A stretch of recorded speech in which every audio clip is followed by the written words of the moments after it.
إن الحمد لله نحمده ونستعينه ونستغفره ونستهديه ونعوذ بالله من شرور أنفسنا وسيئات أعمالنا من يهد الله فلا مضل له ومن يضلله فلا هادي له أشهد أن لا إله إلا الله وحده لا شريك له وأشهد أن محمدا عبده ورسوله الذي لا نبي بعده اللهم صل وسلم وبارك على محمد وعلى آله وأصحابه ومن سار على نهجه إلى يوم الدين يا أيها الذين آمنوا اتقوا الله حق تقاته ولا تموتن إلا وأنتم مسلمون يا أيها الذين آمنوا اتقوا الله وقولوا قولا سديدا يصلح لكم أعمالكم ويغفر لكم ذنوبكم ومن يطع الله ورسوله فقد فاز فوزا عظيما Mukminin muslimin rahimakumullah, sidang salat Jumat yang memuliakan Allah. Alhamdulillah, bersyukur kita kepada Allah Subhanahu wa taala atas limpahan nikmat yang Allah berikan kepada kita. Kita dimudahkan untuk melakukan ibadah yang mulia, melakukan salah satu ketaatan yang akan menjadi penentu seorang mukmin antara dia dengan seorang yang kafir. Semoga Allah Subhanahu wa taala menerima ibadah kita, menerima segala bentuk zikir dan doa kita. Dan kepada saudara-saudara kita yang dalam keadaan sakit, Allah berikan kesembuhan. Yang dalam keadaan musafir, Allah sampaikan pada tujuannya. Yang masih malas untuk melaksanakan, mengerjakan ibadah kepada Allah, semoga Allah berikan hidayah kepadanya. Salat dan salam untuk Nabi kita sallallahu alaihi wasallam, junjungan kita, kekasih kita. Semoga Allah Subhanahu wa taala limpahkan salat dan salam kepadanya, kepada keluarganya, dan kepada seluruh sahabat-sahabat yang setia bersamanya, dan seluruh kaum muslimin yang senantiasa meniti jalan sunnahnya sampai hari kiamat kelak. Muslimin, mukminin rahimakumullah, Allah Subhanahu wa taala menggambarkan di dalam kitab suci kita tentang sebuah bangsa yang Allah berikan kepada mereka kenikmatan, yang Allah berikan kepada mereka berbagai macam karunia. Setelah mereka ini menjadi orang-orang yang tertindas, kaum yang hina, kaum yang sangat sulit untuk mendapatkan kesejahteraan, itulah Bani Israel yang Allah kisahkan di dalam banyak ayat, di mana mereka tertindas, berada di dalam kezaliman seorang penguasa yang sangat zalim, yaitu Fir'aun. Lalu kemudian Allah Subhanahu wa taala menolong mereka, memberikan kepada mereka kemerdekaan, memberikan kepada mereka banyak karunia, sehingga Allah abadikan di dalam banyak ayat di dalam Al-Quranul Karim. Hari-hari ini kita senantiasa membicarakan dua hal, kesyukuran dan kemerdekaan, yang mana merupakan karunia Allah Subhanahu wa taala kepada negeri ini. Bahkan para pendahulu kita, para pejuang negeri ini, mereka mencantumkan sebuah alinea yang itu pengakuan atas rahmat Allah Subhanahu wa taala. Oleh itu kaum muslimin, berbicara tentang kemerdekaan di negeri ini tidak bisa berlepas dari bicara perjuangan para ulama dan santri. Bicara tentang karunia kemerdekaan tidak bisa mengesampingkan kaum muslimin. Mereka telah berjuang membela negeri yang mulia ini, negeri yang mudah-mudahan Allah berkahi ini. Lalu kemudian kita sebagai penerus dari mereka, para pejuang bangsa ini, harus bisa mengkombinasikan antara syukur dengan kemerdekaan ini. Kaum muslimin rahimakumullah, Allah gambarkan di dalam sebuah ayatnya ketika Allah Subhanahu wa taala selamatkan kaum Bani Israel dari kungkungan seorang penguasa yang sangat zalim. Allah gambarkan, wa idh najainakum min ali fir'aun. Ingatlah wahai Bani Israel, ketika kami selamatkan kalian dari Fir'aun dan bala tentaranya. Yasumunakum su'al azab, yang mana mereka memberikan kepada kalian azab yang sangat luar biasa. Yudhabbihuna abna'akum, mereka menghabisi anak laki-laki kalian, mereka membantai anak keturunan kalian yang laki-laki. Wa yastahyuna nisa'akum, dan mereka membiarkan perempuan-perempuan kalian hidup. Fa fi dzalikum bala'un min rabbikum 'azim. Yang demikian itu merupakan ujian yang besar dari Rabb kalian. Betapa banyak kesulitan, betapa banyak penindasan yang mereka alami oleh kaum Bani Israel selama mereka hidup di bawah penguasa yang zalim, yaitu Fir'aun. Lalu kemudian Allah tolong mereka, Allah berikan kemerdekaan kepada mereka, Allah berikan banyak kenikmatan kepada mereka. Adalah sebuah ayat yang Allah ceritakan ketika Musa alaihissalam berkata kepada kaumnya, Ista'inu billahi wasbiru, minta tolonglah kalian kepada Allah dan bersabarlah atas segala apa yang kalian dapatkan dalam ujian ini. Lalu kemudian Musa mengatakan, innal arda, sesungguhnya bumi ini, yurithuha man yasha'u min ibadihi wal aqibatu lil muttaqin. Musa ingatkan kaumnya bahwa bumi ini Allah berikan kepada hamba-hambanya yang bertakwa kepada Allah. Hamba-hamba yang Allah pilih, mereka lah yang akan menghidupkan bumi ini. Maka dua kuncinya adalah minta tolong kepada Allah dan kemudian kita bersabar atas segala perintah-perintah Allah Subhanahu wa taala. Lalu kemudian kaum muslimin, apakah kaum Bani Israel mereka istiqamah di atas perintah Allah dan Rasulnya? Apakah mereka bersabar kepada Allah? Apakah mereka minta tolong kepada Allah dari sekian banyak nikmat yang Allah berikan kepada mereka? Maka kemudian kaum muslimin rahimakumullah, dari sekian banyak nikmat yang Allah limpahkan, maka Allah kisahkan beberapa kesalahan-kesalahan mereka, yaitu merupakan sebab di mana Allah kemudian mengazab mereka kembali. Allah cabut nikmat kemerdekaan, Allah cabut nikmat persatuan, Allah cabut nikmat hidup yang nyaman dari kehidupan Bani Israel ketika mereka jauh dari agama Allah Subhanahu wa taala. Ketika Musa alaihissalam kembali kepada kaumnya setelah menjemput perintah Allah Subhanahu wa taala, maka Musa mendapatkan kaumnya dalam kondisi yang syirik kepada Allah, menyembah anak lembu yang ada ketika itu, kembali kepada kesyirikan, kembali kepada kekufuran, bahkan mereka berperang satu dengan yang lain. Lalu kemudian Musa berkata kepada kaumnya, ya qaumi innakum zalamtum anfusakum bittikhadikumul ijla fatubu ila rabbikum. Ketika Musa mendapatkan kondisi kesyirikan yang sudah merajalela, yang hanya ditinggalkan beberapa hari oleh Musa alaihissalam, maka Musa menyeru untuk bertaubat kepada Allah Azza wa Jalla, bertaubat kepada Allah.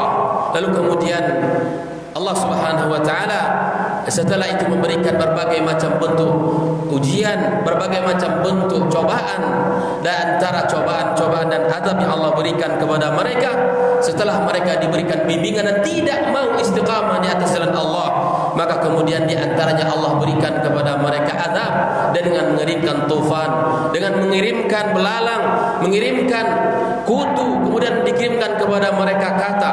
Ya, ini semua adalah azab dari Allah Azza wa Jalla. Air yang jernih dan bersih berubah menjadi darah. Azab dari Allah Azza wa Jalla. Maka kemudian kita sebagai anak bangsa, mari kita harus bersyukur kepada Allah dengan kemerdekaan yang Allah karuniakan kepada kita. Dengan cara apa kita mensyukurinya? Yang pertama, kaum muslimin, Kita harus kembali kepada tauhid, memerdekakan jiwa-jiwa kita dari kesyirikan, memerdekakan keluarga kita dari kesyirikan, memerdekakan orang-orang yang terdekat dengan kita dari kesyirikan-kesyirikan kepada Allah Azza wa Jalla. Kembalilah kepada Allah dengan agama yang benar-benar, dengan pemahaman yang betul, dengan ajaran yang sahih yang telah disampaikan oleh Rasulullah sallallahu alaihi wasallam. Kemerdekaan yang sesungguhnya tatkala seseorang menjadi hamba Allah tabaraka wa taala semata. Dibebaskan dirinya dari makhluk-makhluk yang ada, dibebaskan dirinya dari segala bentuk penghambaan kepada manusia. Dia hanya menyembah Allah tabaraka wa taala sebagaimana Allah katakan, wa iyaya farhabun, kepada akulah kalian semuanya takut kepada Allah, wa iyaya fattaqun, dan kepada akulah kalian semuanya bertakwa kepada Allah Azza wa Jalla. Itulah perintah Allah kaum muslimin, agar kita mentauhidkan Allah Azza wa Jalla. Kematian adalah sebuah kepastian, siapapun di antara kita akan mengalaminya. Namun yang menjadi kekhawatiran kita, apakah kita mengakhiri hidup kita dengan kesyirikan, ataukah kita menutup usia dengan keimanan, dengan tauhid yang benar, mengagungkan Allah Azza wa Jalla. Ini yang paling harus kita pikirkan dalam kehidupan kita. Sehingga siapapun di antara kaum muslimin yang kata Rasulullah sallallahu alaihi wasallam, man kana akhiru kalami la ilaha illallah dakhala al-jannah, sebuah jaminan dari Nabi kita alaihi salatu wassalam, surga bagi yang mengakhiri kehidupannya dengan kalimat la ilaha illallah. Kaum muslimin rahimakumullah, kita syukuri nikmat kemerdekaan ini dengan berpegang teguh kepada ajaran Islam seperti apa yang telah disampaikan oleh Rasulullah sallallahu alaihi wasallam. Allah katakan, wa'aufu bi'ahdi ufi bi'ahdikum. Para ulama mengatakan, al-ahdul ladzi bainana wa bainallah huwal Islam. Perjanjian kita dengan Allah adalah agama yang mulia ini. Agar setiap orang yang memiliki agama Islam, Muslim, agar dia bisa menjaganya sampai dia mati. Bahkan Allah katakan, wala tamutunna illa wa antum muslimun. Jangan kalian mati kecuali dalam keadaan muslim, dalam keadaan berserah diri kepada Allah Azza wa Jalla. Yang ketiga, kaum muslimin rahimakumullah, kita berusaha untuk memilah dan memilih kebaikan dan meninggalkan kebatilan. Jangan jadikan warna kehidupan kita dengan mencampur adukan antara hak dan yang batil. Allah katakan, wala talbisul haqqa bil batil. Jangan kalian campur adukan al-haq dengan kebatilan. Al-haq adalah sesuatu yang dicintai Allah, al-batil sesuatu yang dimurkai Allah Azza wa Jalla. Mukmin yang baik selalu berpijak di atas syariat Allah, memilih apa yang dipilih Allah, berpegang apa yang dipegang oleh Rasulullah, mengamalkan apa yang diperintahkan Allah, dan menjalankan apa yang diperintahkan oleh Rasulullah sallallahu alaihi wasallam. Bahkan dalam sebuah hadisnya Rasul menggambarkan, al-halalu bayyin wal haramu bayyin. Dalam agama kita sesuatu yang halal itu sudah jelas, yang haram juga sudah jelas. Ada di antara kedua tersebut perkara yang samar dalam kehidupan kita. Kuncinya kata Rasulullah, tinggalkan yang samar. Karena orang-orang yang meninggalkan sesuatu yang samar, artinya dia telah membebaskan dirinya, telah menyelamatkan diri dan agamanya di sisi Allah Subhanahu wa taala. Oleh itu kaum muslimin, jangan campur adukan antara hak dan yang batil, karena itu akan membuat kita menyesal di hadapan Allah Subhanahu wa taala.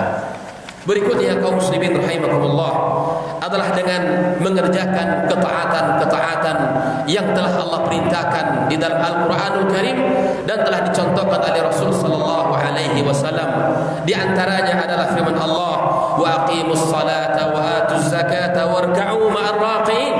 Dirikanlah salat dalam kehidupan kita, bayarkan zakat dan tunaikanlah, karena itu adalah perintah Allah tabaraka wa taala, serta kita rukuk bersama orang-orang yang rukuk kepada Allah Subhanahu wa taala. Jagalah ibadah salat kita, jagalah perintah Allah, karena sesungguhnya salat adalah syiar yang sangat agung dalam kehidupan kita. Maka itu kaum muslimin, jadikan salat sebagai kebutuhan kita, jadikan salat sebagai penyejuk jiwa kita, jadikan salat adalah pelipur lara kita. Maka insyaallah kalau kita sudah menjadi orang-orang yang telah mencintai ibadah salat, maka kemudian kita akan dijamin oleh Rasulullah SAW nanti di hari kiamat kelak. Karena amal yang akan menjadi penentu terhadap seluruh kebaikan kita, di antaranya ibadah salat kita. Apabila salat kita sempurna di sisi Allah, maka kemudian itu akan menjadikan kebahagiaan dan kesempurnaan bagi amal-amal yang lain. Namun ketika salat tidak sempurna, maka kemudian akan menjadi tidak sempurna amal-amal kita yang lainnya. Semoga Allah Subhanahu wa taala bimbing kita. Allah berikan kepada kita dan keluarga kita, anak dan keturunan kita, kekuatan di dalam menjalankan agama Allah, kesabaran di dalam menjalankan perintah-perintahnya. Allah berikan persatuan di negeri ini. Allah berikan kemakmuran. Bahkan Allah berikan pemimpin-pemimpin yang senantiasa mendapatkan taufik dari Allah Azza wa Jalla, mendapatkan bimbingan dari Allah, agar dalam setiap keputusan mereka adalah keputusan yang diridai Allah Azza wa Jalla dan memberikan kebaikan kepada umat dan kepada anak negeri ini. Fa'tabiru ya ulil absar la'allakum tuflihun.